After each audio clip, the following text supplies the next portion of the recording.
Hoy nos corresponde Santiago, capítulo 5, versículo 7 hasta el versículo 14. Dice nuestro texto: Por tanto, hermanos, tened paciencia hasta la venida del Señor.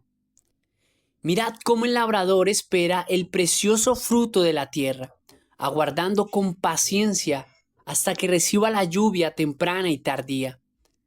Tened también vosotros paciencia y afirmad vuestros corazones, porque la venida del Señor se acerca. Hermanos, no os quejéis unos contra otros, para que no seáis condenados. He aquí, el juez está delante de la puerta. Hermanos míos, tomad como ejemplo de aflicción y de paciencia a los profetas que hablaron en nombre del Señor. He aquí tenemos por bienaventurados a los que sufren.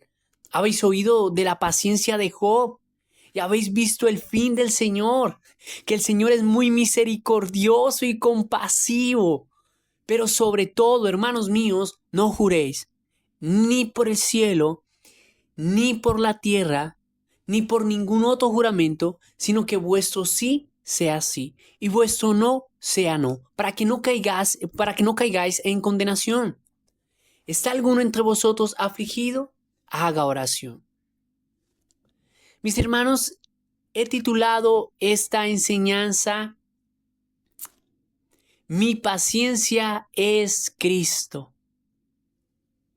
Y he titulado, más bien como tema de esta enseñanza, Mi paciencia es Cristo, el tema a tratar es el siguiente, y es que afirmando nuestros corazones, seremos pacientes hasta la venida del Señor.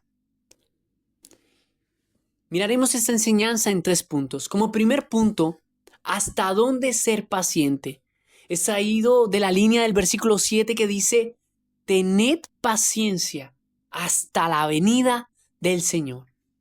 Como segundo punto, miraremos los síntomas de la impaciencia. He traído del versículo 9 y versículo 12: no os quejéis y no juréis. Y como tercer punto, ¿cómo ser pacientes? He traído del versículo 8 que dice: afirmando vuestros corazones. Primer punto, ¿hasta dónde ser pacientes? En el capítulo 5, versículo 1 al 6, como pudimos ver, la enseñanza anterior, los ricos se habían aprovechado de las necesidades de los pobres para no pagarles, y entre ellos habían hermanos de la iglesia. Bueno, imagina ser un israelita de aquel entonces que lo ha perdido todo a causa de esa persecución, levantarte de mañana a trabajar para llegar a casa con las manos vacías porque el jefe que te contrató te engañó y no te pagó, o porque al terminar tu trabajo te dijeron que te iban a pagar, pero no te dijeron cuándo. No es fácil tener los bolsillos vacíos cuando estás rodeado por cosas de primera necesidad, como el alimento y el querer cambiar los harapos que traes puestos. Además, conseguir trabajo o apoyo de la familia en aquel entonces no era fácil, ya que por causa de Cristo eran despreciados. Esa era una de las situaciones que enfrentaban a aquellos hermanos. En una situación así, de pronto en algunos de sus labios de aquellos hermanos se hallaron algunas frases parecidas a las nuestras, como: no aguanto más, estoy cansado de esto, o nada me sale bien, o no sé qué voy a hacer. Al ser engañados, despreciados y perseguidos, tal vez sean momentos para desear volver atrás, desear apartarse del Evangelio. Pero ¿qué les dice Santiago en el versículo 7? Hermanos, tened paciencia hasta la venida del Señor. Queremos ser pacientes hasta que las cosas mejoren. Queremos ser pacientes hasta donde más podamos.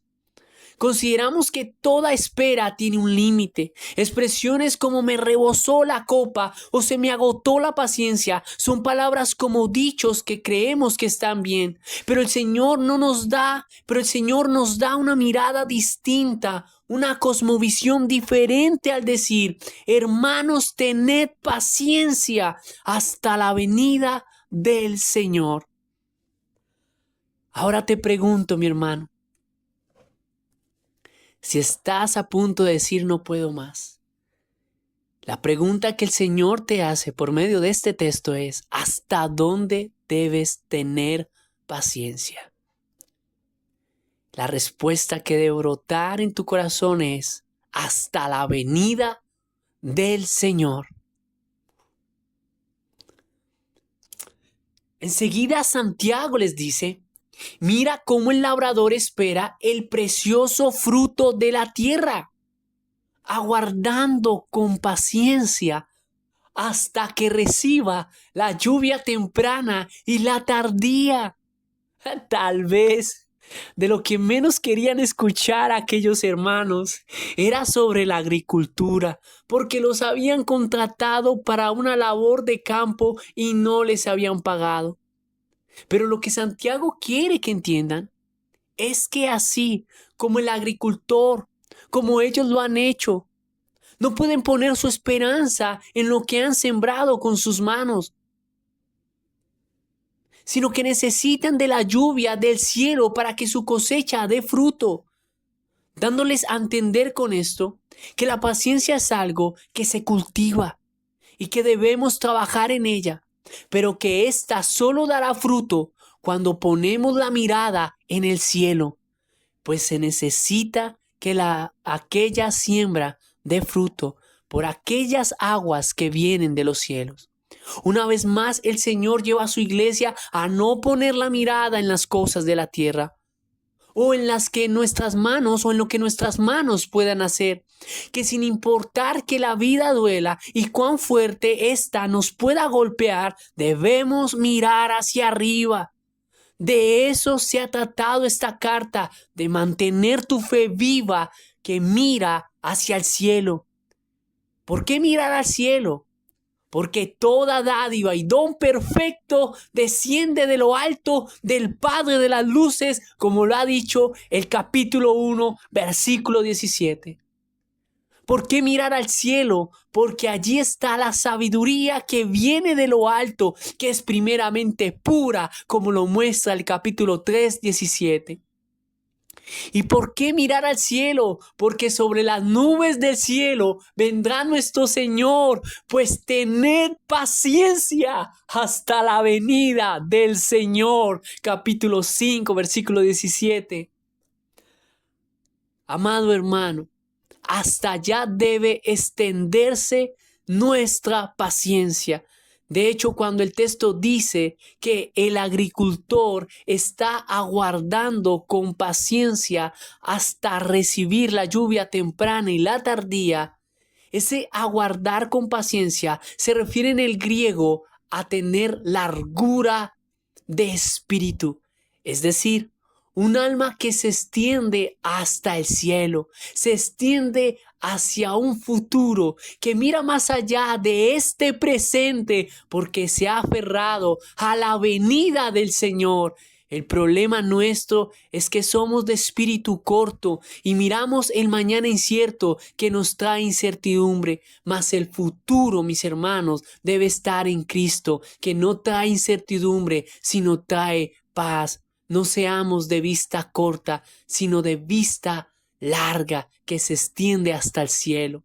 Tristemente, algunos usan este texto para hablar de finanzas, insinuando que si das dinero como una siembra, como una semilla, este crecerá porque del cielo caerá una lluvia de bendición, dándote frutos de abundancia económica. Qué triste. Pero el propósito de este texto es que sin importar la dificultad en la que te encuentres, Dios te llama a cultivar la paciencia en la venida de tu Señor. Porque la venida del Señor es la esperanza para los que sufren. Como dice el versículo 11, he aquí, tenemos por bienaventurados, por felices, por dichosos a los que sufren. ¿Y cuál es esa bienaventuranza, esa dicha para los que sufren? Respuesta: la venida de Cristo.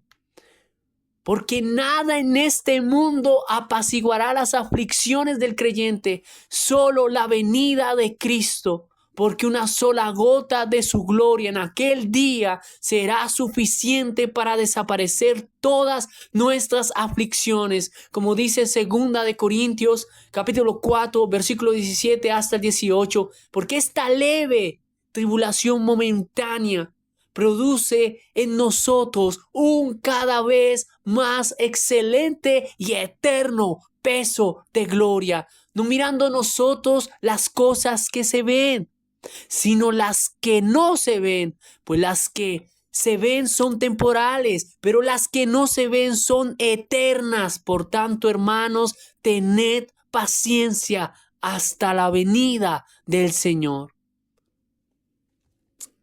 Ahora, segundo punto, síntomas de la impaciencia. ¿Cómo saber, mi hermano, si estamos siendo impacientes?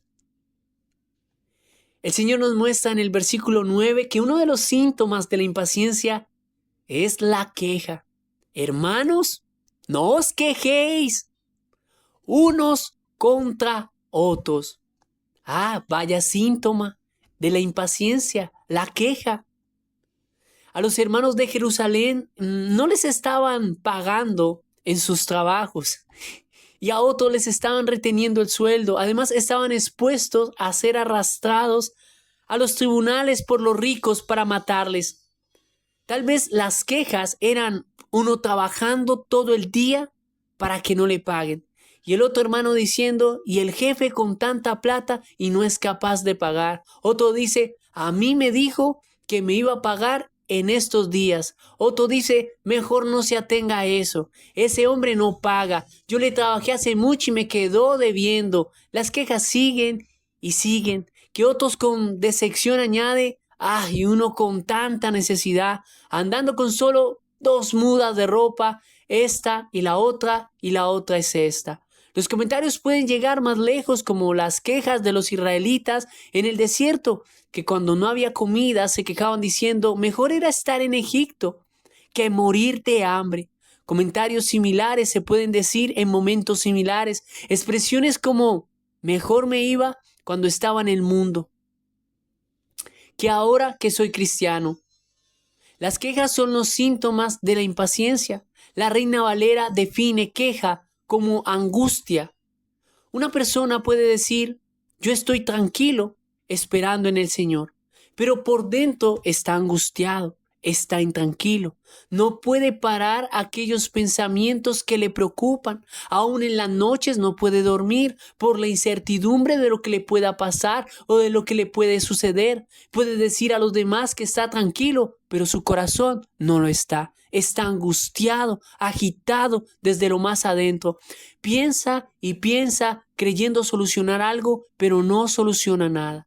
Se carga. Si la economía no está bien, si el matrimonio no está bien, si algún pariente no está bien, son señales de impaciencia, ya que cuando hay paciencia es cuando hay paz, deleite en calma en el corazón. Son corazones agitados que siempre van a hablar de sus problemas, de lo que está pasando, de lo que está sucediendo, del problema que tuvo con el uno o con el otro. No estoy diciendo que en momentos de angustia o preocupación no hables. Hay momentos en el que es bueno contar con un hermano para desahogarnos, para orar juntos, escuchar un consejo, pero el corazón solo descansará hasta estar en el Señor. Como dijo Agustín de Hipona, nos has hecho para ti, Señor, y nuestro corazón estará inquieto hasta que encuentre descanso en ti. Un corazón que solo habla de lo malo que le sucede y todo lo que lo rodea, que llega al punto que busca verlo con crítica y pesimismo.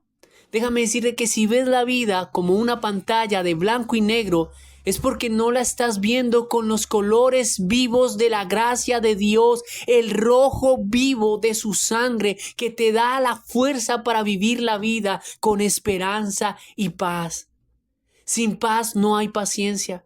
Y la paz no se puede gestar en ti mismo, aunque cuentes hasta 10 para calmar a ese agitado corazón, aunque en la soledad te digas a ti mismo para alentarte, tranquilo, todo va a estar bien, no servirá, porque solo Dios es tu Dios de paz. La carta de Santiago inicia llamándonos a la paciencia. El capítulo 1:3, sabiendo que la prueba de vuestra fe produce paciencia, y finaliza llamándonos a la paciencia, ya que el mundo está lleno de conflictos y pretender vivirlo sin paciencia, oh mi querido hermano, es un suicidio. ¿Cuántas personas les está matando el estrés por la ansiedad, por la falta de tareas sin hacer? Y la queja es la expresión de toda esta irritabilidad que manifiesta la ausencia de paz. Un corazón ansioso que habla mucho es porque no ha hallado reposo en el Señor. Necesita deleite en calma. Se tiende a ver la queja con tanta normalidad, pero es un pecado que Dios condena. Por eso, hermanos, no os quejéis unos contra otros, para que no seáis condenados. He aquí el juez está delante de la puerta. Un hermano que se queja mucho está expresando la ausencia de paz en su corazón. Dios dio juicio a Israel cuando estaban en el desierto. Era un pueblo que por todo se quejaba, porque no tenían paciencia. Nada los tenía contentos. ¿Y por qué no tenían paciencia? Porque no tenían paz en Dios, sino desconfianza, ya que la impaciencia es producto del pecado de incredulidad. Por ello la queja es un pecado que Dios condena, un pecado que debilita la salud espiritual. Pero no solo la queja es el síntoma de esta impaciencia. El ser apresurado, el ser impulsivo, al actuar a la ligera, nos puede llevar a hacer juramentos. Claro que está, y obviamente que el actuar con ligereza muestra claramente un corazón que es impaciente. Santiago les dice en el versículo 12, pero sobre todo, hermanos míos, no juréis ni por el cielo, ni por la tierra, ni por ningún otro juramento, sino que vuestro sí sea sí y vuestro no sea no, para que no caigáis en condenación. El ser apresurados nos puede llevar a empeñar la palabra por no tener confianza en el Señor. El creyente en situaciones difíciles podrá verse tentado al hacer juramento buscando la confianza o la aprobación en los demás para consigo mismo. Si es por un dinero urgente que necesita, podrá decir, se lo juro por este cielo, o se lo juro por mi madre, o por esta luz que alumbra, o por Chuchito, que tal día yo le pago esa plata, préstemela, hágame el favor. Santiago aquí está citando las palabras de su hermano Jesús, ya que la gran mayoría del contenido de su carta está inspirado en el Sermón del Monte. Mateo capítulo 5, versículo 34 hasta el versículo 37 dice Jesús, pero yo os digo, no juréis en ninguna manera, ni por el cielo, porque es el trono de Dios, ni por la tierra, porque es el estrado de sus pies, ni por Jerusalén, porque es la ciudad del gran rey, ni por tu cabeza jurarás, porque no puedes hacer blanco o negro un solo cabello. Pero sea vuestro hablar sí, sí, no, no, porque lo que es más de esto, del mal procede. Esto nos muestra que hacer juramentos es acarrearse un mal para sí mismo. Santiago los exhorta, ya que los judíos por causa de la impaciencia, podían llegar a ser juramentos extremos, como el caso de el libro de los Hechos, capítulo 23, versículo 12, donde vemos lo siguiente: venido el día, dice el texto, algunos de los judíos tramaron un complot y se juramentaron bajo maldición diciendo que no comerían ni beberían hasta que hubieran dado muerte a Pablo. Hasta ese extremo llevaban los juramentos los judíos de no comer y beber. Pero dice que tal juramento era bajo maldición, porque todo juramento acarrea un juicio para sí mismo. La impaciencia nos puede llevar a jurar sobre las cosas que nos rodean para ganar confianza ante los demás, como si fuésemos el Dios de ellas. Pero Él nos dice: no juréis en ninguna manera, ni por el cielo, porque es el trono de Dios, ni por la tierra, porque es el estrado de sus pies, ni por vuestra vida, ¿por qué? Dice el Señor.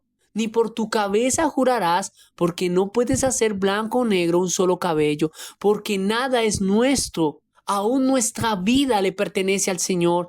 Que vuestro sí sea sí y vuestro no sea no, para que no caigáis en condenación. Cuando alguien en una entrevista de trabajo ruega diciendo: se lo juro, deme el trabajo que no se va a arrepentir, es una persona que la impaciencia lo ha llevado a depender del hombre y no de Dios, cuando solo hay que decir sí, sí o no, no. Cuando alguien se queja, que muestra impaciencia. Cuando alguien se queja, muestra impaciencia. Pero cuando alguien llega a jurar, es porque de paciencia ya no le queda nada. Estos son los síntomas de un corazón impaciente. Como tercer punto, ¿cómo ser pacientes? Versículo 8, afirmando vuestros corazones. Santiago, al saber las situaciones y los pecados de sus hermanos, él no actúa con dureza. Aún así, Santiago es tierno y compasivo, muestra empatía, es cercano, más que un amigo, es un hermano, es íntimo para con ellos al decirles en el versículo 12, hermanos míos, porque es ahí donde el hermano debe estar, no para señalar, no para criticar, sino para alentar, confortar, animar a aquellos hermanos que no la están pasando bien, de escucharlos, mostrarnos amenos, comprensivos, y no para que dependan de nosotros, porque no siempre estaremos allí, sino para que dependan de nuestro amado Señor.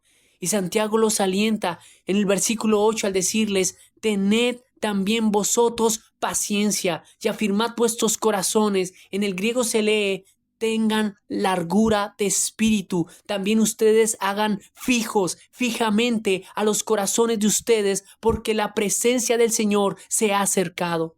¿Esto qué quiere decir? Que aquel corazón que está firme en el Señor podrá ser paciente. Paciente en la definición griega es volverse resueltamente en cierta dirección para afirmarse. Esto es, que no puedes afirmar el corazón por ti mismo, que hay un lugar a donde debes ir. ¿Cuál es la solución entonces para los bienaventurados del versículo 11 que están sufriendo? Lo vemos en el versículo 14. ¿Está alguno entre vosotros afligido? Respuesta: haga oración, porque la oración es un medio de gracia para ir al Señor Jesucristo y ahí, en esa relación íntima, poder, mis hermanos, hacer que el corazón tenga paciencia, tenga descanso, tenga reposo. Aunque la venida del Señor pareciera distante, Santiago nos dice: hagan firmemente a los corazones de ustedes, porque la presencia del Señor se ha acercado. Esto nos da esperanza, porque no solo quiere decir que su venida está cerca, también nos quiere decir que mientras esperamos la venida del Señor, su presencia está cerca de nosotros. Ejemplo a esto se nos habla de los profetas del Señor. Versículo 10. Hermanos míos, tomad como ejemplo de aflicción y de paciencia a los profetas que hablaron en nombre del Señor. Al hacer mención de los profetas, Podemos pensar en Moisés, cuando Dios dijo al pueblo que no iría con ellos. El corazón del pueblo y de Moisés desfallecían. Pero aprendemos de Moisés que ora al Señor, que afirmó su corazón en la promesa cuando el Señor le dijo: mi presencia irá contigo y te dará descanso. Éxodo 33:14. Tenemos por ejemplo a Elías, que al ver el corazón del pueblo volcado al Dios de Baal, Elías oró con paciencia diciendo: respóndeme, Jehová, respóndeme, para que conozca este pueblo que tú, oh Jehová, eres el Dios, y que tú vuelves a ti el corazón de ellos. Y Dios escuchó sus oraciones y se hizo presente al descender fuego del cielo. Primera de Reyes, capítulo 18, versículo 37 hasta el 38. El versículo 10 dice: hermanos míos, tomad como ejemplo de aflicción y de paciencia a los profetas que hablaron en nombre del Señor. Los profetas no se impacientaron al actuar por sí mismos. Todo lo que ellos hicieron fue orar. ¿Cuándo sé que estoy siendo paciente? Cuando procuro orar. Es ahí cuando se afirma el corazón en la presencia del Señor. Y yo sé que hay hermanos que les cuesta orar, que su corazón está muy perturbado. Es bueno en ese momento llamar a un hermano para que te ayude a orar contigo y tu corazón pueda tomar fuerzas para descansar en el Señor en tu comunión íntima y personal. Ahora, no solo se hace mención de los profetas, también dice: habéis oído la paciencia de Job y habéis visto el fin del Señor. Ellos, como judíos, obviamente habían escuchado de Job. Nosotros también hemos escuchado de él, de un hombre que lo perdió todo: sus hijos, sus riquezas, que se vio enfermo de una sarna maligna. Sus amigos, en vez de consolar, lo que hicieron, lo juzgaron. El apoyo de su esposa fue: maldice a tu Dios y muérete. Esto era para perder la paciencia. Pero ¿qué hizo Job? Ora diciendo: Jehová dio y Jehová quitó. Sea el nombre de Jehová bendito. Ora por lo que había perdido y ora por los amigos que le habían juzgado. Santiago sabe que la iglesia está sufriendo y la historia de Job les ayudó a ver la bondad del Señor para con sus hijos, pues les dice en el versículo 11: y habéis visto el fin del Señor, que el Señor es muy misericordioso y compasivo. Mientras sus amigos no eran misericordiosos para con Job, el Señor sí lo fue para con él. Para los hermanos de Santiago, aquellos pobres que la estaban pasando mal, debido a su situación económica, también recibían el menosprecio de la misma iglesia donde se congregaban. A ellos les recuerda que, así como Job, el Señor tiene un fin hermoso para ellos. Pues no importa cuánto sufra el justo, nació para tener largura de días. Al final del libro, las oraciones de aquel hombre paciente fueron respondidas. Job, al ver la gloria de Dios, tuvo una gran claridad de su santidad al estar ante su presencia. Hermoso es que un hombre que vio la muerte alrededor de su familia, una esposa que deseó que él muriera, la angustia llegó a embargarlo tanto que incluso él mismo deseó la muerte para sí. Pero el libro termina diciendo: y murió Job, viejo y lleno de días. Esto no es solo que vivió muchos años en la tierra al decir que murió lleno de días, murió para partir a la vida eterna. ¿Y por qué?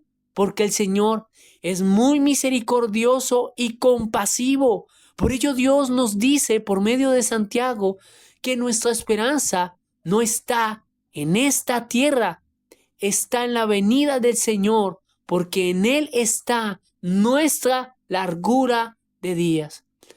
Tu futuro, hermano, estudia, está bien, pero tu futuro no está en tu estudio. Trabaja, está bien. Procura tener una casa, no está mal, pero tu futuro no está en esas cosas, mi querido hermano. Cuida de tus hijos, cuida de tu esposa o de tu esposo, de tu familia. Pero tu futuro no está en tu familia. Tu futuro está en el Señor. Pero antes que Job, mis hermanos, viviera muchos años más, el Señor le mostró su misericordia y su compasión para con Job al decirle en el capítulo 42, versículo 11, y vinieron a él todos sus hermanos y todas sus hermanas y todos los que antes le habían conocido, y comieron con él pan en su casa y se condolieron de él y le consolaron. Puede que tal vez estés acostumbrado a la crítica y a la falta de compasión de los demás, pero Dios es misericordioso y compasivo y enviará personas para que en momentos difíciles te consuelen. Y en este caso está Santiago, un pastor que aunque parece duro y cortante, hasta ahí, él está ahí, mis hermanos, para consolar a sus hermanos. Que dónde está el Señor cuando oras esperando una respuesta para mantener tu corazón firme en la paciencia. Míralo ahí en un hermano que te escucha. Míralo ahí en un hermano que te llama o te visita y a veces tú no respondes sus llamadas. Míralo ahí en un hermano que a través de la predicación el Señor te ha dado respuesta para fortalecerte. ¿Y todo esto por qué? Te lo voy a decir como el texto lo dice, porque el Señor es muy misericordioso y compasivo. Mira que no solo dice que el Señor es misericordioso, sino muy misericordioso. Este muy en griego quiere decir que el Señor es para contigo extremadamente misericordioso y compasivo. A pesar de lo quejón que pueda ser, el Señor es extremadamente compasivo para contigo. Él no es frío o ausente ante nuestras luchas, porque si hay alguien que es paciente, es el Señor para con nosotros. Oh, hay hermanos que en medio de la paciencia dicen, yo estoy enojado con Dios, arrepiéntete, eso no se debe hacer. Cuando Él es tierno y compasivo para contigo. Ahora el Señor es tierno y compasivo porque el Señor nos entiende. Y creo que puedo decir este pensamiento, qué mejor en las palabras de Juan Carlos Rein. Juan Carlos Rein dice lo siguiente: en la adversidad es un amigo más unido que un hermano, y solo Él puede consolarnos. Él es capaz de compadecerse de nuestras enfermedades porque Él mismo sabe lo que es el dolor, porque fue varón de dolores, experimentado en quebranto. Isaías 53:3. Él sabe lo que es un cuerpo dolorido. Cuando su cuerpo estaba atormentado por el dolor, clamó: he sido derramado como aguas y todos mis huesos se descoyuntaron. Salmo 22:14. ¿Sabe lo que es la pobreza y el cansancio? Pues a menudo se fatigaba y no tenía dónde reclinar la cabeza. ¿Sabe lo que es la incomprensión de la familia? Pues incluso sus hermanos no le creyeron. No era honrado ni siquiera en su propia casa, y Jesús sabe exactamente cómo consolar la aflicción de su pueblo. Sabe cómo derramar aceite y vino en las heridas del espíritu. Conoce la forma de llenar los vacíos de los corazones, cómo pronunciar las palabras que alivian el cansancio de los suyos, cómo curar el corazón partido, cómo entender a aquel que está en el lecho del dolor, cómo acercarse cuando le invocamos en nuestra debilidad. Y decir simplemente: no temas, extiéndete ante tu Señor, póstrate ante su presencia, llénate de su paz, para que tu paciencia sea hasta la venida del Señor. Mis hermanos, bendiciones. Espero en medio de esta enseñanza que mi Señor haya confortado el corazón de algunos hermanos.